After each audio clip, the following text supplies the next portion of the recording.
Olá, eu sou Bruna Castelo Branco e esse é o podcast Reconstituindo os Fatos, um podcast que vai abordar os crimes marcantes que aconteceram no Maranhão nas últimas décadas. Para contar mais essas histórias, aqui comigo o jornalista Ismael Araújo, Bárbara Lauria e Kathleen Mata. Somos do jornal Estado do Maranhão e vamos falar sobre alguns crimes que marcaram épocas. Para essa primeira temporada, porque a gente vai detalhar todos esses crimes. Para essa primeira temporada, escolhemos o caso dos meninos emasculados, um caso que teve bastante repercussão no Maranhão nos anos 90, não somente no Maranhão, porque alguns crimes aconteceram também no Pará, e o acusado, o Francisco das Chagas, ele foi preso em 2004, já depois de 42 crianças terem sofrido violência. E, assim, na década de 90, existia um medo comum para as crianças daquela época sobre desaparecimento. Muitas crianças sumiram no Brasil. Teve um caso que teve repercussão recentemente, que foi o caso Evandro, virou série, virou podcast, mas não acontecia só no Paraná, aconteceu aqui no Maranhão, aconteceram em várias partes do país alguns casos. No nosso caso aqui, temos uma pessoa que foi condenada já por alguns desses crimes, ele confessou os crimes, que foi o Francisco das Chagas. Mas eu queria falar com o Ismael um pouquinho desse momento, assim, na década de 90, quem eram essas crianças, quem eram essas vítimas desse assassino, né? Que mais tarde eu já estou dando spoiler do programa, mais tarde a gente vai falar que ele foi classificado como serial killer. Eu queria que você falasse um pouco sobre ele, sobre esse cenário da época, o primeiro caso. Pois é, Bruna, como você mesmo falou, né, que foram 42 crianças, né, tanto aqui no Maranhão quanto no Pará. Somente aqui no Maranhão nós tivemos 30 casos, e sendo que a primeira vítima aí, que segundo a polícia, que foi a vítima aí do Francisco das Chagas, foi o Geldervanes de Macedo Escócio, de 10 anos. O caso aconteceu ele desapareceu no dia 7 de setembro de 1991. Ele residia ali em Paço do Lumiar, uma região humilde dessa cidade, Paço do Lumiar, uma região periférica. Então, ele sumiu justamente no dia em que ele saiu de casa para vender suquinho em um campo próximo à sua residência, e a partir de então acabou desaparecendo, e só veio aparecer, né, já morto, enterrado em cova rasa. Como a gente pôde observar, né, não só a gente, mas também todos os policiais durante o inquérito policial, também o próprio Ministério Público e dentre outras autoridades da área de segurança pública e até mesmo da área pericial, da polícia técnica, constatou o seguinte, que a maioria das vítimas do Francisco das Chagas eram meninos que residiam na área periférica da Grande Ilha, né? E também eles não tinham acesso, ou seja, tinham seus direitos violados, à saúde, à educação, dentre outros setores que eles tinham esses direitos violados. E a gente observa também que a maioria dessas crianças, eles desapareceram justamente no momento em que saíram de casa para trabalhar, ou então saíram de casa para buscar algo de comer, como foi o caso aí uma das suas últimas vítimas, que foi o Jonathan Silva Vieira, de 15 anos, que ocorreu em dezembro de 2003, que ele avisou em casa que ele iria, com Francisco das Chagas, à procura de açaí numa área de matagal ali na Grande Ilha. O caso do Jonathan foi aquela coisa, né? Foi o ponto que começou a desvendar esse mistério, né? Ele foi o único que disse que ia com Chagas em algum lugar. Agora, o Chagas estava, com o tempo a gente vai contar aqui no podcast, ele estava envolvido em vários desses outros... Envolvido, eu falo, afetivamente, com essas famílias. Ele era geralmente um vizinho próximo, alguém de confiança daquela família, alguém acima de qualquer suspeita. Inclusive, viu, não querendo cortar você, Bruna, mas ele conheceu o Francisco das Chagas, ele teria ido levar a bicicleta dele na oficina onde o Francisco das Chagas trabalhava, e aí acabou conhecendo o Francisco das Chagas e tendo aquele primeiro contato, né? E aí, que resultou? A gente está falando muito sobre o caso dos meninos emasculados, como ele ficou conhecido, né? Mas eu acho que a gente precisa, é um caso extremamente chocante, extremamente bárbaro, eram várias crianças entre 4 anos a 15 De 4 a anos, 15 né? anos. Um perfil assim bem amplo, mas a gente precisa explicar um pouco o que é essa prática de emasculação.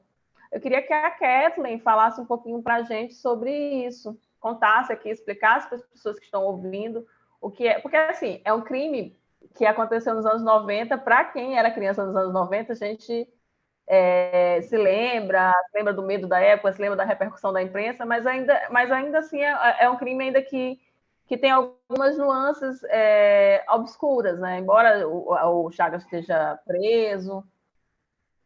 Kathleen, você está entre nós, Kathleen? Oi, gente. Oi, Bruna. Oi, Bárbara. Oi, Ismael.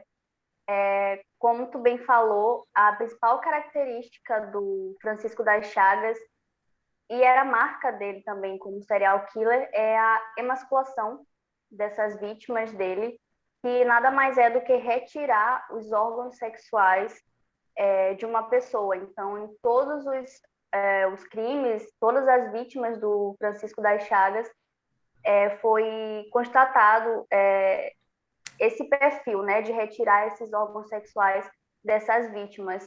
E outras características também fazem parte desse perfil de serial killer do Francisco das Chagas, como o próprio perfil desses garotos, como o Ismael também já falou, de serem crianças pré-adolescentes de regiões mais periféricas da cidade, geralmente de origem mais humilde. Alguns, inclusive, eram vendedores ambulantes naquela região, como Francisco das Chagas era na sua infância, algo que a gente vai desmembrar mais na frente nessa série.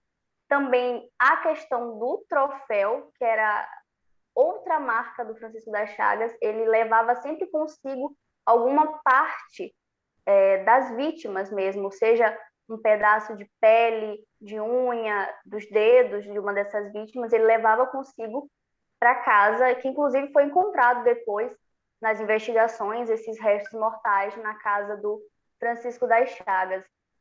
Outra característica também desse perfil eram as camisas que foram encontradas, algumas camisas cortadas no mesmo formato, um pouco acima da altura da barriga. Essas camisas tinham esse corte característico. E outro ponto também era esconder esses corpos. Alguns foram encontrados em palmeiras de tucum, que a gente conhece aqui na nossa região, essa árvore típica aqui da região. Ele escondia, algum desses corpos foram escondidos embaixo desses pés de tucum. Então, são várias características que configuram esse perfil do Francisco das Chagas, que a gente vai desmembrar com calma depois, mas, no geral, é isso que caracteriza esses crimes do Francisco das Chagas.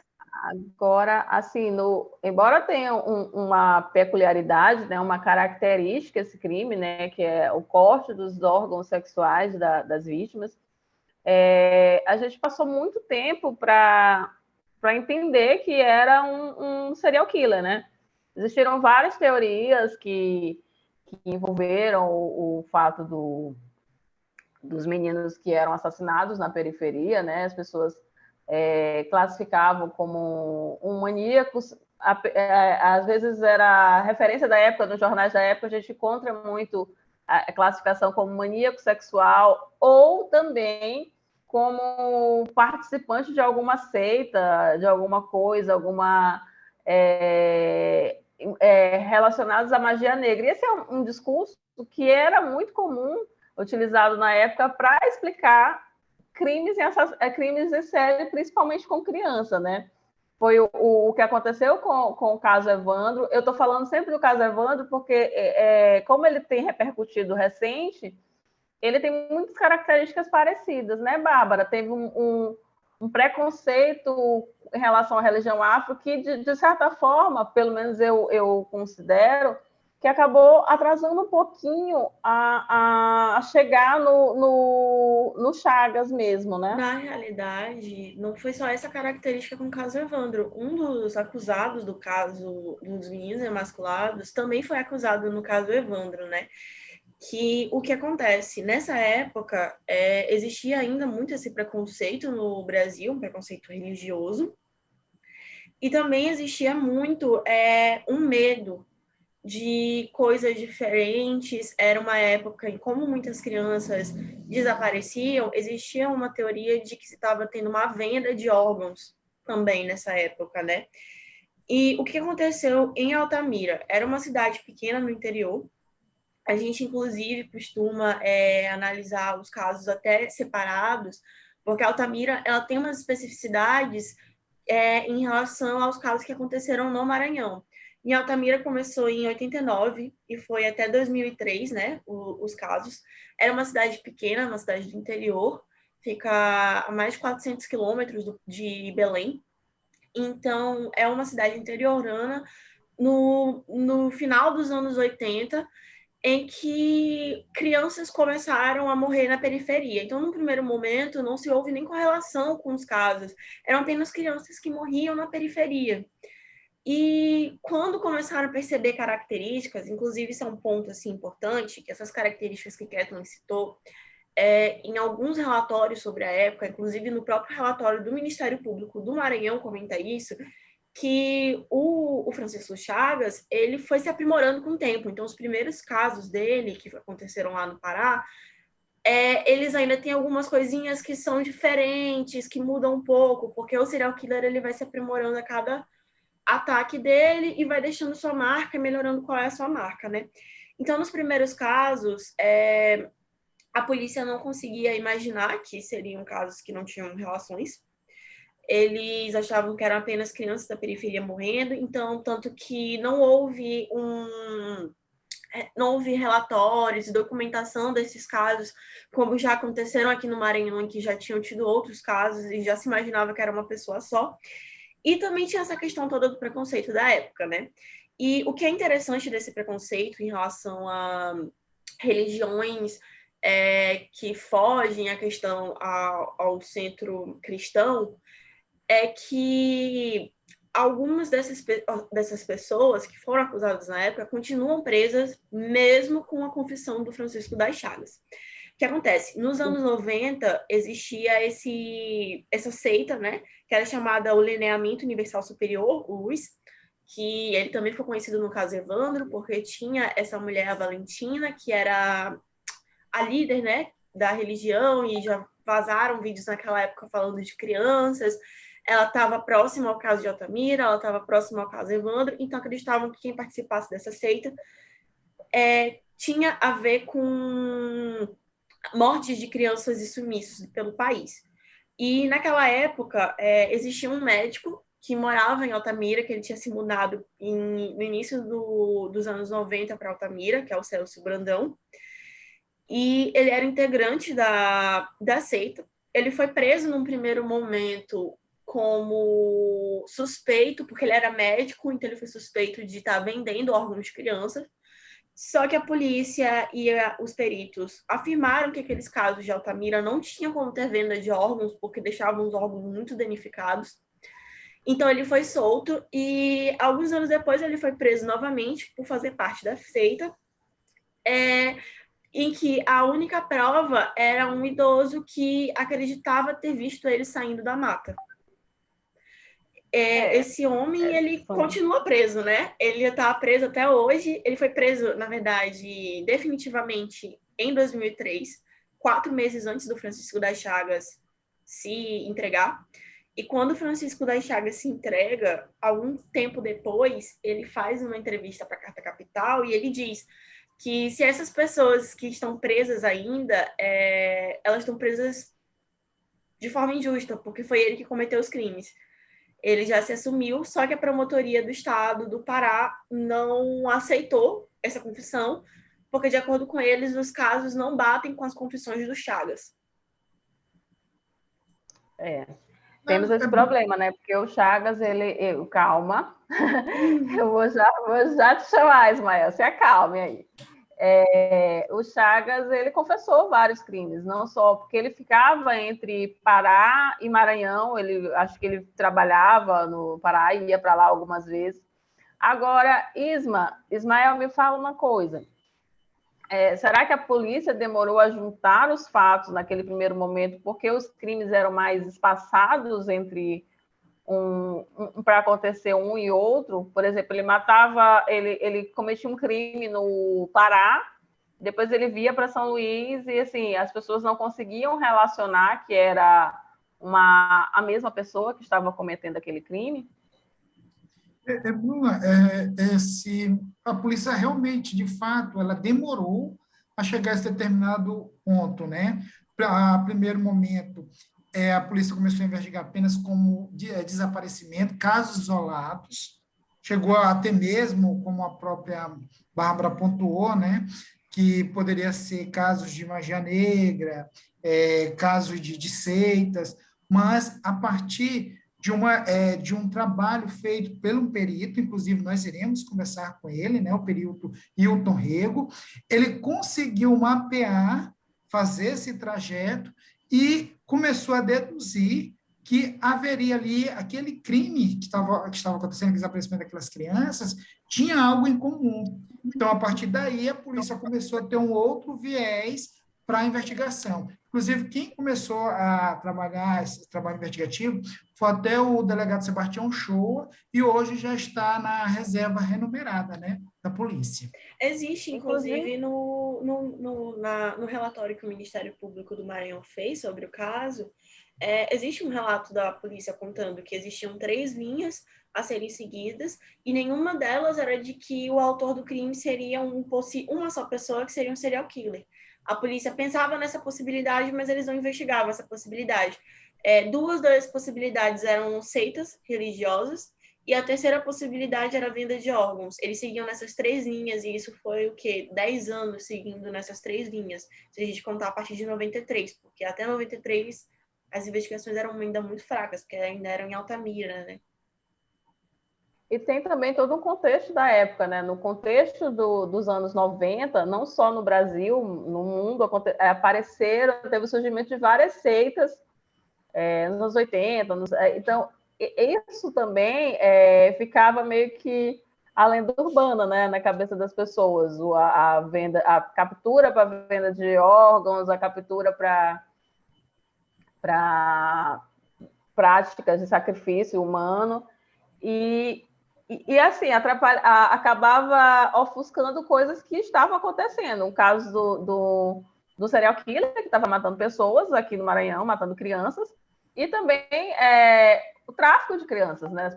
Existiam crianças que eram realmente vendidas para o exterior, não para aproveitar os órgãos, mas vendidas para adoção e negociações de adoção. E, assim, é muito dramático isso, porque eu me lembro, eu era criança nos anos 90, e eu lembro que eu tinha um pavor horroroso, embora só matassem meninos, mas eu tinha um pavor horroroso de sumir, de desaparecer de alguma forma. Porque, assim, hoje a gente é adulta, a gente pensa assim, gente, mas ninguém some, as pessoas somem. As pessoas não deixam marcas, não desaparecem. Então, assim, quando eu me interessei pelo caso dos meninos emasculados e convenci todos vocês a conversar por ele, é porque era uma coisa que marcava muito o imaginário da gente, da Ismael, a gente que é mais velho que as meninas aqui. É verdade. E podemos falar. Na época, foi, de fato, um pavor grande para os pais, para as crianças, né? Ficaram com aquele receio. Também eu lembro nessa época, né, da década de 80, né, que teve também aquele caso de uma loura que andava numa baratinha vermelha. Quer dizer que a gente já esse pavor, e veio mais essa questão aí desse desaparecimento das crianças. E até hoje nós temos um caso. E até hoje nós temos o caso do Ícaro, né, que sumiu lá da Camboa. Até hoje, nada. que são fatos não esclarecidos, né? E algumas crianças ainda, alguns casos ainda não foram esclarecidos em relação de crianças que sumiram naquela época. O Chagas assumiu 42 crimes entre Maranhão e Altamira. Mas era um período que tinha muito sumiço, é um programa, é uma coisa que é muito doloroso lembrar, assim, aquelas pessoas, tem um menino de 4 anos que faleceu naquela época, hoje ele estaria adulto, e ele não teve a oportunidade de crescer, de se desenvolver, porque, infelizmente, Chagas estava cometendo crime desde 89, e Daniel morreu lá pro final dos anos 90, enfim. Inclusive, O caso do Daniel Ferreira Ribeiro, né? Inclusive, esse Daniel, o Chagas retirou essa criança, ela estava dormindo com o pai na época. E era sobrinho dele, né? Ele namorava com a tia desse menino. Então, ele tinha acesso ali à família. Então, a criança estava dormindo com o pai, ele retirou a criança da cama que estava dormindo com o pai para fazer esse ato criminoso. E eu lembro que o pai, na época, foi acusado, foi um suspeito de ter dado sumiço na criança, e o Chagas participou da reconstituição do crime, simulando como se ele fosse o pai da criança. Parece o Chagas, das imagens da época. Então, era uma pessoa que estava ali o tempo todo, só você não viu, como diria Pete. Ele estava ali o tempo todo. Uma coisa que eu considero interessante nesse caso é que no Maranhão, quando a gente analisa os casos que aconteceram no Maranhão, a gente realmente percebe uma proximidade. Inclusive, existem relatos de algumas mães falando que começaram depois do desaparecimento dos filhos, começaram a suspeitar um pouco dele.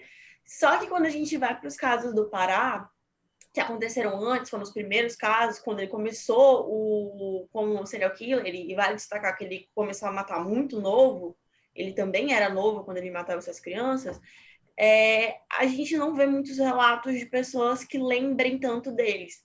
Nesses casos de Altamira, 5 crianças nunca mais voltaram, não encontraram nenhum corpo, e 2 sobreviveram. E desses 2 que sobreviveram, eles não reconheceram Chagas. Na verdade, eles reconheceram um outro cara, que era um morador de rua, que morreu um pouco depois na prisão. Então, assim, os casos de Altamira, eles são até um pouquinho mais complexos, porque não existe tanto essa memória do Chagas com eles, mesmo ele assumindo e tendo falado com bastante especificidade o que ele fez com cada corpo, e quando foi que ele matou, como era criança. Isso tudo foi analisado pelos peritos, e os peritos falaram que realmente foi ele. Mas a população não tem tanto essa memória dele quanto a gente tem aqui já no Maranhão, que ele era mais presente. Porque aqui, acho que ele foi preso aqui, né? Então, acho que ele cometeu, acho que 32 dos crimes foram aqui no Maranhão, Foram, né? 30 aqui, 12 em Altamira, né? Dos que ele assumiu. Isso, é muito mais intensa a atividade assassina dele do que no Pará. Agora, também eu queria... Eu estava pensando aqui, quando vocês estavam falando, eu me lembrei aqui novamente do caso Evandro. O caso Evandro teve outro menino que sumiu no Paraná, que foi o Leandro, que era filho de um pescador e uma camareira, e não teve a mesma repercussão do caso, porque o Evandro já era uma criança de classe média, a mãe trabalhava na prefeitura, e era outra situação que fazia aquela criança ter mais visibilidade. Eu acho que o fato das crianças viverem em áreas periféricas, serem de classes sociais mais pobres, de alguma forma favoreceu que esses crimes não fossem relacionados imediatamente. Sim, existe algumas pessoas que analisam o caso de serial killer, eles falam que uma das dificuldades nos casos de serial killer é que até relacionar que todos aqueles casos foi feito por uma pessoa em comum, já tiveram várias mortes, porque cada caso existe algum suspeito, existe alguma particularidade que a polícia vai analisando, então demora para compreender isso, né? E assim, a gente tem que lembrar, né? Os primeiros casos, a gente está falando de uma cidade do interior do Pará, no final dos anos 80, bem longe da capital. Os casos do Maranhão aconteceram na Grande Ilha, que já era capital, cidade grande. Então, existe até uma questão de comoção pública e dos próprios jornais. A gente vê que as primeiras suposições de que seria um serial killer, que na época era chamado maníaco sexual, né? Que nem o termo serial killer era pensado ainda, foram dos jornais, foram das grandes mídias. E numa cidade pequena, de um interior, ainda mais naquela época, no norte do país, onde não tinha tanta visibilidade, é muito mais difícil a mídia pensar nisso, a polícia pensar nisso, eles não estavam acostumados com esses tipos de crime. E também tem o lance do serial killer ter uma intensidade, né? Uma rotina. Ele não começa já com essa mesma intensidade, essa mesma frequência de mortes. No Pará, ele não tinha essa intensidade, essa coisa muito próxima do que teve aqui no Maranhão, né? Aqui teve uma época que sumia crianças praticamente todo mês. E assim, isso talvez tenha chamado a atenção, porque quando ele começou a matar aqui no Maranhão, começou a ter vítimas aqui no estado, ele estava mais intenso na prática assassina dele. Não é isso, Ismael? Me corrija se eu estou errado. Como você mesmo falou, de fato, porque teve até casos que praticamente as crianças apareceram praticamente no mesmo dia. Nós tivemos casos como esse. Porque se a gente for observar aqui, só no ano de 91, foram praticamente o quê? 1, 2, 3, 4, 5, 6, praticamente 6 crianças desapareceram. Começou com o Jodervanes, depois o Ranier Silva, o Antônio, veio o Vanildo, veio o Carlos, Wagner, o Bernardo, todas as crianças moravam ali bem próximo uma das outras. Inclusive, elas foram enterradas praticamente em locais bem próximos, que isso só foi desvendado, essa questão que tinha ligação um crime com o outro, através desse trabalho desse perito, o período do Hilton Rio. Isso mesmo. Ketley, você ainda está entre nós? Ketley, cadê nossa amiga Ketley? Ketley mata. Gente, está complicado aqui a questão da conexão da internet. Estou escutando aqui algumas partes, e aí está um pouco complicado para tentar intervir, para não passar em cima de ninguém, porque caso tenha caído eu não estou ouvindo. Mas eu estou escutando aqui, realmente tudo isso. Eu acho que o ponto que mais chama atenção é sobre a quantidade de crianças que estavam desaparecendo, como vocês todos já falaram, e a mídia demorou muito, a polícia demorou a associar esses crimes, porque não tinha o interesse da sociedade em saber por que crianças de regiões periféricas estavam sumindo, não é algo que importava muito. Então, depois do caso do Jonathan, que começaram a associar os padrões, essas características que eu citei aqui, e aí sim, o caso realmente começou a andar. E aí se começou a colocar na conta do Francisco das Chagas essas outras mortes. E todos os corpos, né, a maioria dos corpos que foram encontrados, eles foram localizados numa região muito próxima mesmo à casa do Francisco das Chagas. Existia um raio mesmo de uma área que ele utilizava para fazer... para ele enterrar esses corpos, os peritos constataram isso. Então, todos os pontos levavam ao Francisco das Chagas, mas a população tinha até o mesmo apreço por ele, demorou muito para que conseguissem ver ele como um assassino, como um serial killer. Falavam que ele era um homem de bem, uma pessoa muito querida no bairro, que falava com todo mundo, que era muito prestativo. Então, são pontos que fazem a gente tentar entender por que demorou tanto, por que a polícia demorou tanto, por que a população não suspeitou antes. Então, são várias questões que hoje a gente consegue ver com mais clareza, porque já passou o tempo, né? Já fizeram todo um trabalho de investigação, mas que talvez devesse ter sido visto de outra forma já na época, né? Eram muitas evidências. Eu acho que também a gente está falando de um momento assim, a gente está falando agora numa distância confortável, né? para fazer essa análise. Mas a questão do, como tu pontuou, da pessoa ser de confiança, é uma das características que a gente vai explorar nos próximos programas sobre o serial killer, né? Ele não é uma pessoa que desperte antipatia, né? A gente vai ver que um dos traços dele é ganhar confiança, né, gente?